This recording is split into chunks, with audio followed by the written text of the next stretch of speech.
السلام عليكم ورحمة الله وبركاته. welcome back with another brilliant video. kusoo dhawaada video aad iyo aad u xiiso badan. maanta waxaan soo qaadan doonaa video aad iyo aad u xiiso badan. maanta waxaan ka hadli doonaa shanta youtubers Soomaalida ah ee aad iyo aad loogu xiran yahay horumar badan la sameeyay.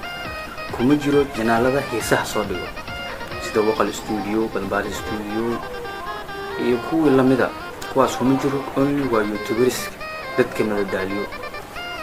shan youtubers ayaa soo qaadan doonaa kaalin ma leh, laakiin shantooda waa soo wada qaadan doonaa.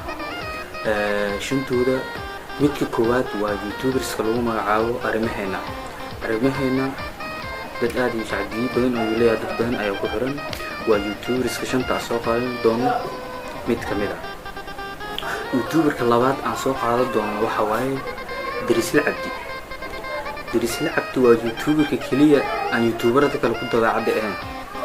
markay bari ka hadlaan asagoo hadlaa koonfur. waa youtuber aad iyo aad madax u adag dadku ku dhigo maanta dhan jafo. youtuberka kale aan maanta inta ka soo qaadan doono waa King CK.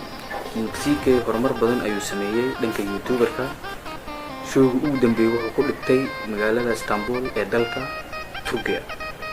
youtuberka kale aan maanta soo qaadan doono waxa waaye Liacat Official iyo asxaabtiisaba waa madadaaliyaal aad u weyn, dad badan ayaa ku xiran.